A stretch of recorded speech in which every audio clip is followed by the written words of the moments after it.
And now, please welcome Michigan Governor Gretchen Whitmer.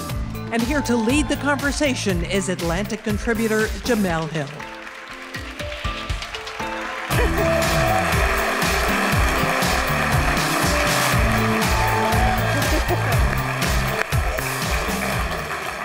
Well, hello everybody. Thanks for coming.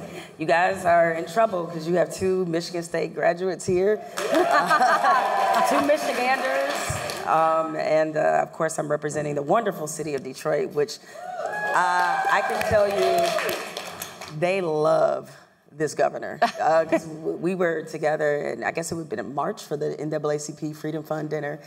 And this is no disrespect to the mayor of Detroit, but your ovation was so loud compared to his. I was like, oh, I didn't realize this was the city of Gretchen Whitmer. But in case you guys haven't read it, I highly advise you read her book, True Gretch, What I've Learned About Life, Leadership, and Everything in Between, which we'll be discussing that as well as some pertinent campaign issues. First thing, though, I want to ask you about, and maybe this alone to me should be a Democratic campaign ad. Your ex-husband was your campaign photographer. All right, I see the second gentleman's ex-wife is like his biggest supporter. What is it that Democrats know about getting along with your exes that the rest of us clearly have not discovered? Well, I think, you know, especially if you got kids in a marriage, raising those kids got to be top priority. And so when my first husband and I divorced, we were both absolutely committed to making sure that we stayed friendly, and I think his wife is fantastic. And so I love seeing Mamala, you know, out on the campaign, because so many of us are blended families. So many of us have multiple generations that can help. And if they do, we're really fortunate to have that. And so keeping everyone focused on what matters is really important, and not burning bridges. You know, my mom often said, you'll never regret being kind. And I have found so many times in my life that someone I met, you know, decades ago will pop back in, and it's like you never regret being kind. And that team of raising a family or trying to, you know, solve problems is really important. And I love it when someone comes to town and I'm like, that's the father of my children. And they look at me and they're like, no. I go, yeah, really? That is. And so when I thanked him in my election night when I won, a lot of people were scratching their heads, but you know, it's good to have a team. I'm lucky. Yeah. Again, I aspire to be not as petty as you are. I aspire, for sure. Now, obviously, a lot of us have seen the polls. We know this is a very close presidential race, particularly close in our home state of Michigan. Now, Michigan has the first and only majority Arab city in Dearborn. Largest Arab population in the country, 8th largest Palestinian population. During the Democratic primary, when Joe Biden was still in the race, you know, there were over 100,000 that voted uncommitted because of this administration's policy when it comes to Israel. What message can Kamala Harris send to sway uncommitted voters, particularly those in Michigan? Well, I think, you know, one of the things so I wrote the book because I knew this was going to be a hard year, a heavy political year. And the question I get asked the most, whether I'm in Michigan or traveling outside of the state, is how do you stay positive? You know, a pandemic, 28 recall attempts, a plot to kidnap and kill you. Like, why do you want to keep doing this? And it's an understandable question. Maybe it's unreasonable to still love my job after all this, but I do. And I wanted to put some things that I've learned out there to help people have a little inspiration in this heavy year, or to have a laugh at my expense. And there's a lot of things that I share in there that maybe you wouldn't expect a politician to lead with. I didn't shoot any dogs, so don't worry. It's not, it's not a Kristi Noem book. My dogs are prominent, but I love them. The thing is, you know, one of the most important tools that I have is the ability to listen. Michigan has this rich diversity. We are a microcosm of the country because people came from around the globe for a job on the auto line. You can get right into the middle class, take care of your family, even get a second place up north and enjoy the beautiful outdoors in Michigan. And that's why we have this huge Arab population and Muslim population and Palestinian population. And it's important to recognize all three because they're not monolithic. This is a community that's really hurting. Our Jewish community is really hurting too. It has been painful with hostages and attacks and the continuous violence. I have a massive Lebanese population, and many are worried about their loved ones with the most recent, with the news in the last couple of days. I think that Vice President Harris has done a really good job of reaching out, recognizing the pain that everyone's feeling, articulating support, however, also a vision for the future, for peace and for rebuilding. And I think both those things have to happen. If you do one without the other, you run the risk that a group of people, an important group of people, are going to tune out or not see that you see them as well. And I think she's doing that well. Listening is really important in this job, and I think she has done a lot of that as well over her career, and that's why she's focused on what matters to Americans. You mentioned the plot to kidnap and kill you, which you do have some funny moments in the book in terms of discussing that, but what I found to be really interesting is that you said that you wanted to meet one of the men who was a part of this plot. Did that ever happen? No, there still are appeals that are happening, right. And so there were 14 men who were plotting to kidnap and kill me during the pandemic. Lots of governors dealt with people, demonstrating, showing up, making threats, but I don't think there was anything like that other than what we had in Michigan. 330 million people in this country. There were 14 who thought a reasonable reaction was to pick up guns and threaten the woman who's telling them to wear a mask. I'd like to understand why. What was going on in their lives? Is there something I can learn that'll make me a better governor or make me a better human being? Maybe it wouldn't be a good use of my time, but I would like to try to understand. I was going to say, what in your mind, how did you see that conversation going? Like, what did you want to say to them? I wasn't even trying to be funny. I'm just like, okay. So now somebody tried to kill you. Interesting. Let's be clear. I don't want to sit with all 14 at the same time, right? There were a couple that cooperated with the government who showed remorse, who testified against their fellow co-conspirators. That's who I'd like to talk to. I just like, I quote Ted Lasso in the book. It's very heavy intellectually book, so you'll enjoy it. I seek to understand. I think about what Bobby Kennedy said when Martin Luther King Jr. was assassinated, trying to understand. And that's really something that if there was something going on in their lives that maybe I can be helpful with for other Michiganders, then there's benefit to that. And so I'd like to try, but my Attorney General, Dana Nessel, keeps telling me I got to wait till all the appeals are exhausted. Okay. One of the other things that you write in the book that I thought was, that really stood out was, how saying I'm sorry is a superpower, right? Has there been a moment during your 2 terms as governor where you should have apologized and you didn't? I think that maybe I should have apologized faster on occasion in my life and in my career. Recognizing the pain that business was going through during the pandemic.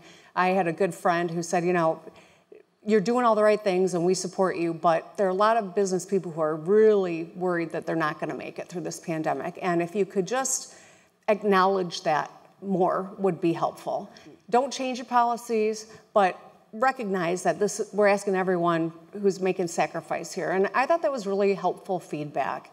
I'm not always right. I'm a human being. I am not an epidemiologist. I am not, a medical doctor. I was trying to do get the best information I could from the finest experts there are and make decisions to keep people safe. But certainly, I think that's something that was a helpful observation that someone shared with me that I ended up doing as well. Now, you did, became a bit of a controversy there because there was a photo of you gathering during when you had these very strict sort of orders about people staying home, people, following the social distancing rules. Sorry, I laughed out loud because you were at the Land Shark. And I was like, so the Land Shark, for people who do not know, it's a dive bar on our college campus at Michigan State. And the number it's not somewhere you're proud to go when you're in college. It is not. And that's why I was like, so of all the places to get caught up in a controversy, I was like, the Land Shark. Hopefully you were having a shark bowl. I shared it because, I was doing everything I could to follow the orders. There was no one else in the bar. And a couple friends said, let's move these tables together. And I didn't think about it. And and someone posted a picture. One of my friends posted a picture. And of course I got roasted for it. Understandably so. Right. And I acknowledged it because I do think, I'm a human being. I am not perfect. And when I screw up, I try to acknowledge it and apologize for it. Now, as I mentioned at the top of our conversation, is that you're very beloved in the city of Detroit. And one of the ways we know this is because we gave you the nickname Big Gretch. Yep. Started by a rapper who wrote a whole song about it. Most women do not like to be referred to as big anything, right? Now, Detroit is 77% Black, and as I mentioned, they've really, the residents, all residents, not just the Black residents, have really embraced you. What does that mean to you that the largest city in Michigan has this kind of affection for you? It means, I can't tell you how much it means to me. Like, it's really kindness that I needed at a really hard time. You know, when, early in the pandemic, when Donald Trump singled me out, I was the one who was on television, and I had observed correctly that there was not a national strategy. And we governors were told, I'm not a shipping clerk, go find it on your own for masks and gloves for our doctors and nurses. Detroit, Chicago, New Orleans, and New York were all on fire with COVID. We had refrigerated trucks outside of our hospitals because so many people had died from COVID, and we didn't have a place for them. I mean, it was horrible. And so I was trying to get some help by being on the national news, saying, we need masks, we need gloves, can you help us? And Donald Trump got mad, and he singled me out, and I started getting death threats, and I started getting my Republican legislature started suing me to take away my powers, and all the recall attempts started, and I was really feeling low and lonely because I didn't care that he called me that woman from Michigan. What I cared was maybe he'd be so petty as to withhold things that I really needed for my people, and that was my big concern. And all of a sudden, I was doing one of my pretty regular briefings, and a woman, Shaquila Myers, who works with me, she's from Detroit, said, you know, they're calling you Big Gretch. And I was like, huh? What is that? I'm named after both my grandmas, Gretchen and Esther. And Grandma Gretchen always said, never let anyone shorten your name. Gretch rhymes with wretch, and it's not pretty. So you are Gretchen. Always insist on that. And so I've always kind of had an aversion to being called Gretchen. Like you said, I don't know many women that want big on the front of their nickname either. So I was like, what does this mean? And Shaquila said, you don't understand, Governor. The people have accepted you. They love you. And they've bestowed this on you. It's like you just got a key to the city of Detroit. That's what the nickname is. And so my grandmother's rolling over in her grave, but I just love being called Big Gretch now.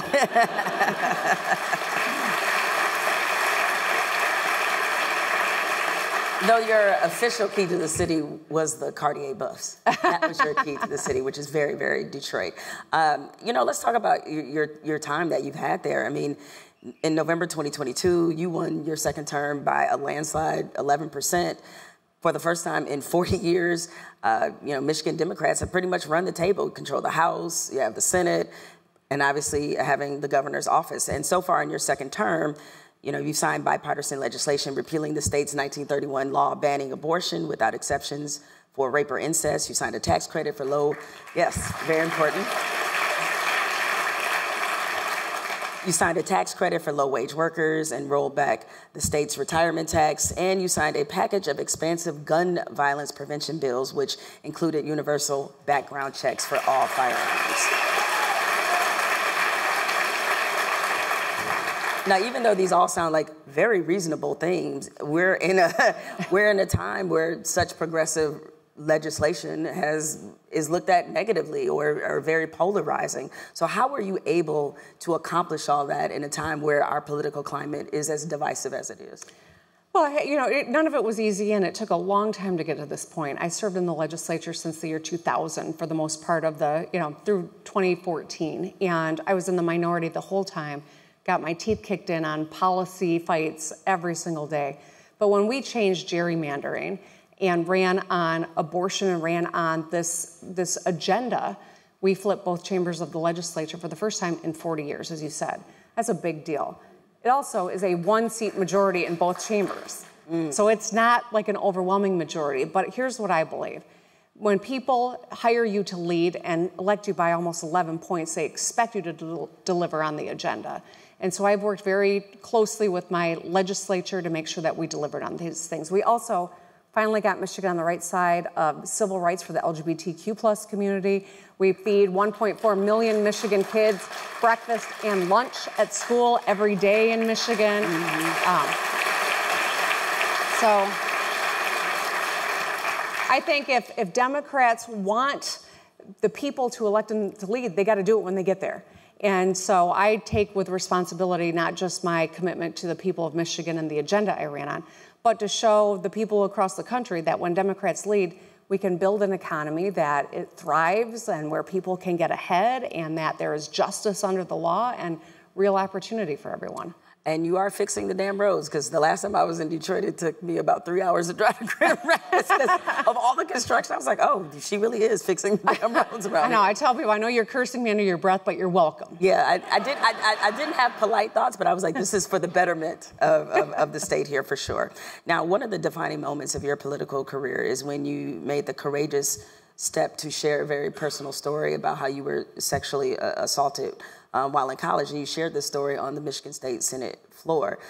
Despite you sharing this story, the bill that was in question about requiring extra health insurance for abortion coverage, regardless of the circumstances, which essentially was asking women to have rape insurance, basically, yep. That bill still passed. However, you know, you obviously as governor have been able to advance Michigan forward with what you signed in terms of abortion.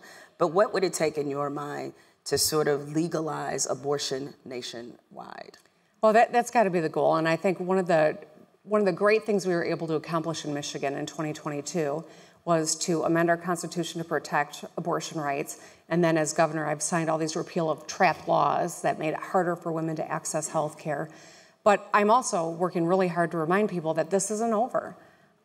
This is in a state like Michigan where we now have codified these rights. They're still in jeopardy based on what happens in this national election, based on who's on the court, based on what lawsuits are brought, based on who's in Congress. And so reminding people how important this is. We need a national standard. Roe was a national standard. People say, under what conditions? Roe had conditions.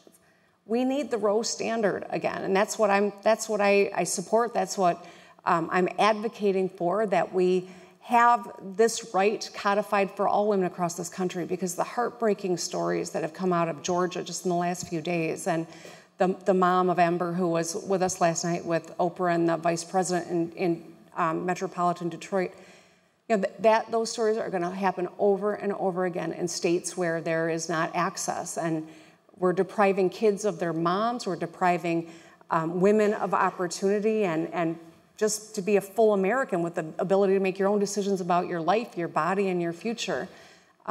It's still very much at stake. And so that's why this presidential is so incredibly important. Along those same lines, because to some degree, I feel like when you hear enough the threat to democracy, those kinds of things, sometimes it becomes a little bit of white noise for people. But explain to folks out there who are watching in this audience what concerns you the most about a possible Trump reelection. I know it's a long list, and I know we only have so much time. But I'm very concerned. I'm thinking, I'm thinking about just the stories that we heard in the last couple of days about women across the country. I'm thinking about having confidence in our democracy and our institutions that have sustained this democracy since the beginning of this country. I'm thinking about our standing in the world and our homeland security and safety, what it means when you have someone in power who is untethered to their constitutional duties, who doesn't answer to anyone but themselves, and is going to be focused on using all those sweeping powers that have now been even greater because of the Supreme Court to settle scores or to help himself. And I think it's a very concerning time. I think about my daughters who are 22 and 20 years old. One is a gay woman. Both of them expect to have the ability to create the life they want in this country. And I worry about what that looks like, from everything from climate to gun safety in this country. So it's hard to say one thing, but I do think that the incredible damage that could be done with 4 years of the former president again is devastating. That's why I'm working so hard to support Kamala Harris and Tim Walz.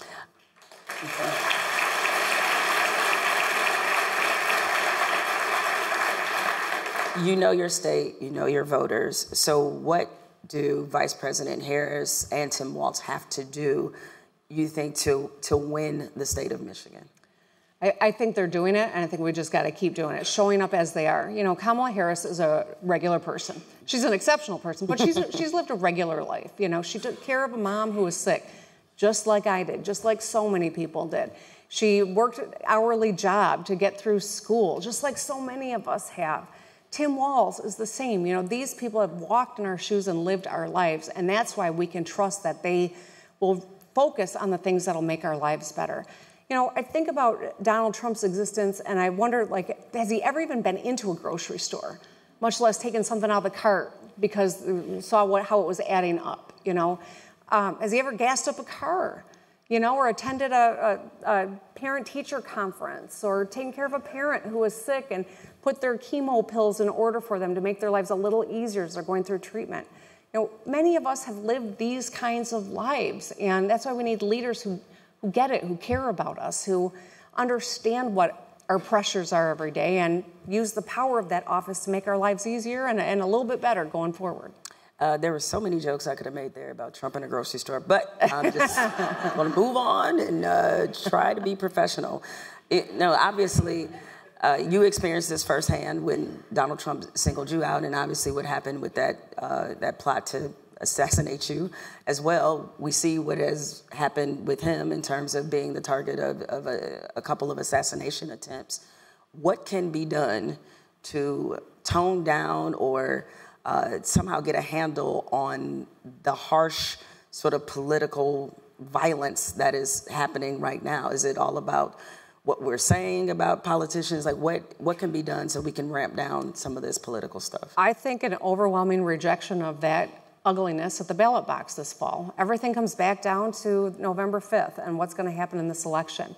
If it is close, or if a Trump-Vance administration occurs, I believe it will get worse. If they are resoundingly defeated, I believe the Republican Party, and I hope the Republican Party will rebuild with, you know, some integrity. We need parties that can have robust debates on the same set of facts. We need parties that can see the humanity in one another, and while we differ on a set of policy issues, that we don't denigrate one another and inspire people to hurt one another. You know, it's been so jarring for me to see this violence that has now been turned on him to all of a sudden get called out when they've been stoking it for years. Mm-hmm. I have been for 4 years saying we've got to bring down the temperature, and I'm glad to hear Mike Johnson say that in Congress now. But there wasn't anyone saying it when it was focused on just Democrats. Mm-hmm. I'm not suggesting that it's okay when it's focused on one or another. It's never okay. Mm-hmm. And we've all got to be a part of making sure that we reaffirm that we hold people accountable, especially within our own party when it's someone who should be held accountable and into account.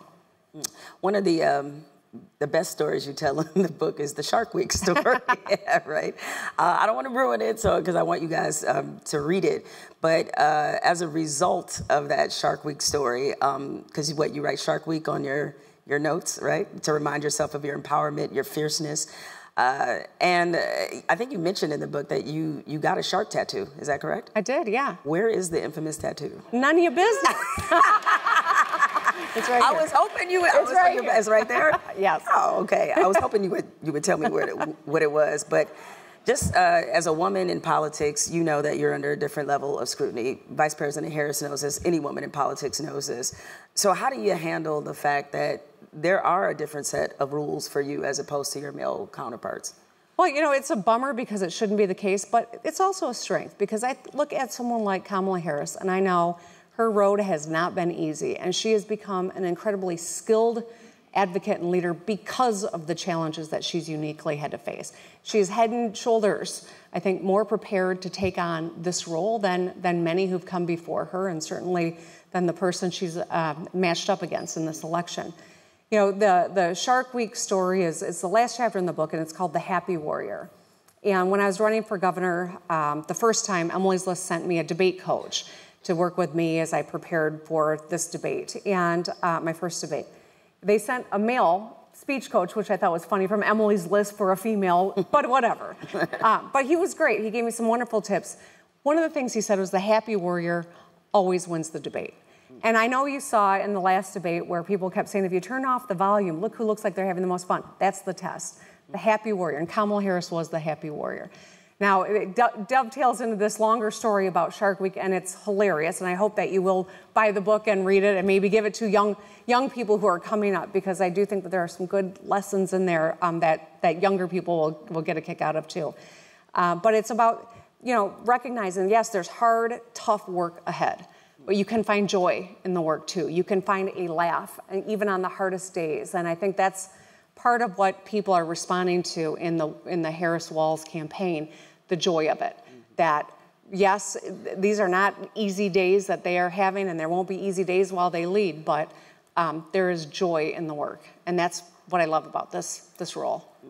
I'm going to close out our conversation by asking you a question I asked the vice president when I interviewed her when she was running for president before Joe Biden eventually became the president. What is your favorite cuss word and why? Well, I wasn't going to go into the Shark Week thing, but yeah, when I say Shark Week, it's followed up by motherfucker. And buy the book and you'll understand why. I talk like normal people talk. I'm not, erudite, and I'm not, always trying to make sure that I am, flushing my pearls and, perfect. I'm not perfect. But in the book, under the How to Listen, Why Listening is a Superpower, there's a woman named Bridget Bonds from Detroit, or from Flint, Michigan, African-American woman. I met her in Detroit at the Children's Hospital. And I had been asking people, if I'm lucky enough to get elected, what can I do that'll make your life better? And all over Michigan, people kept saying, fix the damn roads, fix the damn roads. Like, if you'd have asked me would I run on the saying, fix the damn roads, I would have thought you were out of your mind. Until I got into all 83 counties, and that's what people kept saying. Mm-hmm. Well, I'm talking to this woman whose son is in a brace at the Children's Hospital, and I say the same thing. If I'm lucky enough to get elected, what could I do that'll make your life better? And she said, fix the damn roads.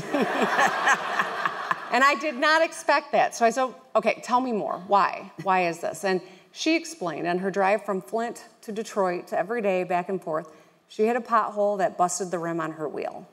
And it was a whole day off the road. She didn't see her son in the hospital that day. She left her other kids at home with a babysitter. She just spent a bunch of money out of rent or child care to fix that car and get back on the road. And for me, it crystallized when the fundamentals aren't working. It's the people that are living on the bubble that pay the dearest price for it. And the most important part of it was the time with her son who needed her.